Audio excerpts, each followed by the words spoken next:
Chapter 14. Derek. Watching Natalie sleeping serenely at my side makes my heart swell. This is different from the first time we were together. This time, I'm consumed by a feeling of relief and a kind of warmth compelling me to be someone who could give her the world. Her head has been resting on one of my arms for hours, but it seems to never get sore beneath her lightless. I tenderly stroke her hair, admiring her. She's sleeping soundly, but the rosy glow on her cheeks remains. She looks like a porcelain doll, delicate and exquisitely beautiful. Grinning mindlessly, I pull her in and bury my face in her hair, inhaling her natural scent. Her smell is addicting, and I can never get enough of it. For the past few weeks, I've been adamantly avoiding her, fighting to shut down all thoughts and feelings toward her, but it's only made me realize how severely her absence affects me. I struggle to eat and can't sleep. She's like oxygen to me. I feel like I'm suffocating without her. I hesitate to admit it, but I would be lying to myself if I denied missing her intensely every minute I'm not next to her. My time away made me realize that I've always looked forward to eating meals with her, which has improved my own health over these past few years.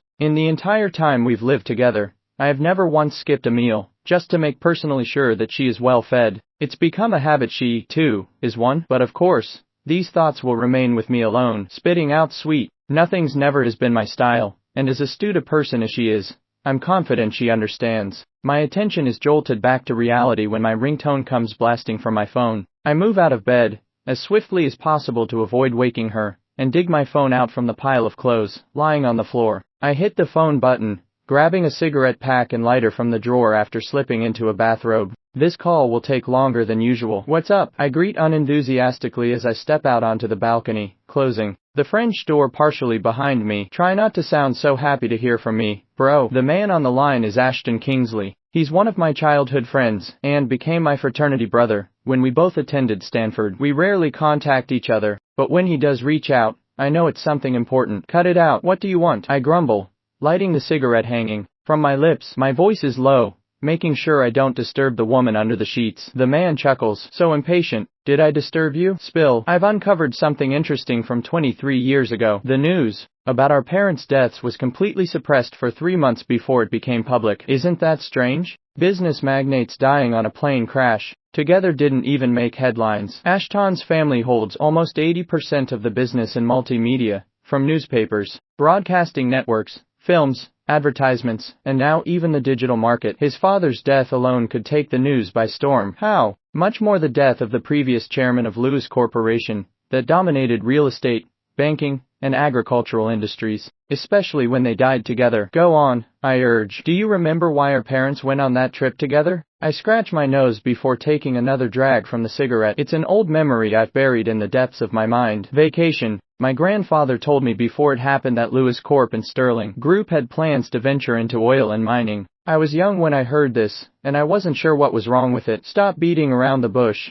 Kingsley. What's your point? Ashton and I were never convinced that the plane crash from 23 years ago was merely a malfunction of the airplane as it was reported. At first, we thought it was a terrorist attack, but now, things are getting a bit more interesting. The oil and mining industry is big. We both know that. The people in it always want to monopolize the market. Many businessmen dabble in it, but never make a breakthrough. Back then, oil prices were dependent on wars. My brows knit further as I stare blankly at the dark horizon. This information is new, unprecedented, and complicated. Well, lie low for now. I'm sure whoever is behind it still has eyes and ears out. Nah, those bastards can't touch me. Ashton laughs dismissively. I can easily imagine that usual playful smirk on his face. Regardless, I've made sure my existence is well known to the public. Why do you think? I've been living frivolously all these years. Putting out the cigarette butt, I press my temples, feeling a headache coming on. It's still a mystery to me that a person, a literal genius, who skipped years of education like Ashton can carry on all these years carelessly living as a philanderer and socialite. Don't you think your actions are way too bold and obvious? The man laughs. The media sensationalizes everything. If those people were watching me,